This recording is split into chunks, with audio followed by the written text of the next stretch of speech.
Dalawa naman tayo. Ano gusto mo magkarami? Marami na tayo rito sa isla. Para lahat ng mga maging supling natin, itodo natin sa kanila. Tignan natin kung 12 anak natin. Tanggal sila lahat. Kung gano'n, kung taon tayo nandito. It's another day for Tribu Apulaki. Pero the usual, kami uli nagising ni May. Maaga. Akala nila malungkot tayo. Tama sila. Akala nila nakabahan tayo. Ay, nako. Tama. Tama sila. Nakabahan talaga tayo ng todo. Ito pa ba? Yan na naagot place tayo. Tama sila. Hindi Place ka ba? Ha? Siyempre, nangangamba na naman kami na it's just a matter of time kung sino sa amin tatanggalin.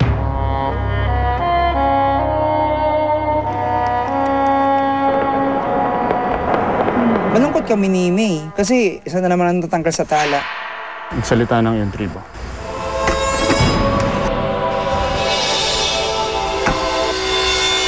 Paalam.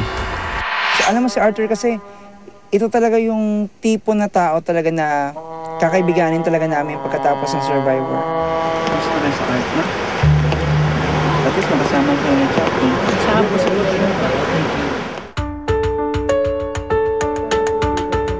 Nanibago. Pagtingin ko, pagising ko parang, parang wala na ako sa camp. Nag-sink in ulit na wala na ako.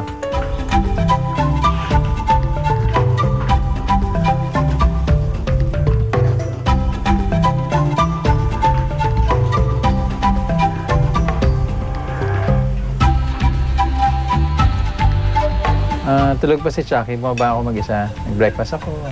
And first breakfast ko kasi noon. Lahat ng gusto kong kainin sa breakfast, yun, kinain ko.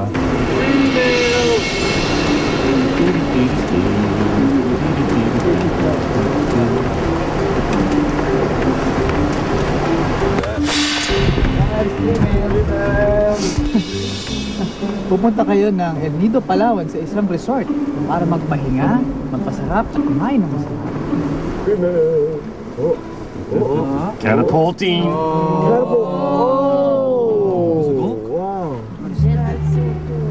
We're gonna throw each other. How many dots are there? 1, 2, 3, It looks 4, fun. 5, 6, 7. Shucks, parang nakakatakot to ah. Hindi ko alam kung anong gagawin, kung kami ba yung ibabato.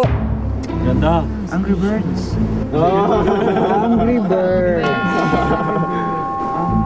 Yan, Angry Birds yan. Tapos sabi niya dyan, wow, yes, Angry Birds. Ang nakalagay doon, reward challenge. At ang gagawin, parang kailangan mong sumalo or something.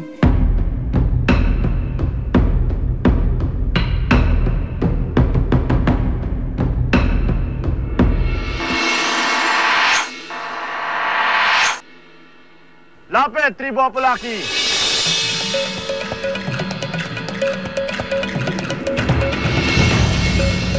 Nasa 22nd day na tayo ngayon ng larong Survivor.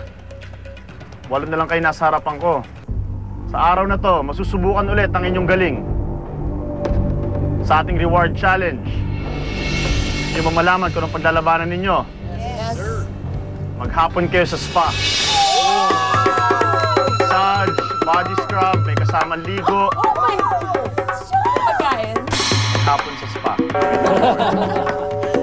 Bago pa namin gawin yung challenge, sabi namin ni Steph, pag pambabae yung yung reward natin, kami naman, yung mga pagmasama-masay, mga ganyan. So true enough, nung sinabi ni Richard na ang reward, ang sabi niya, masahe.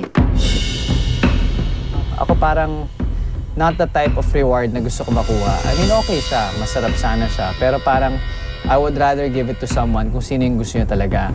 Siguro me, yung intention ko lang of winning that challenge siguro was to bring someone who wanted to go. Naisip ko rin sa sarili ko na nababagot na ako na lagi nagpapatalo. Pananunin ko to, kahit di ko kailangan ng massage. Challenge natin today, pangalan, Giant Sling. Tatayo kayo almost 140 feet away from the giant sling or catapult. Every round, magre-release ako ng bola. Ang objective ninyo, masalo ang bolang ito gamit ang basket. Unang castaway na makasalo ng 3 bola will win the reward. Alam mo, naisip ko talaga advantage talaga to para sa mga rugby players. Kasi sanay silang magsalo, maghagis, at mangbalya ng mga tao. Diba? Alam mo yun? Parang naisip ko, nako, isa lang to kay Arnold at kay John. So I'm thinking, great, this is my game. It's like rugby, you gotta catch the ball. But the thing is, you don't know how far the ball is gonna go. If it's gonna be a long shot or a short one. Survivors, this is for reward. Survivors ready? We got it far!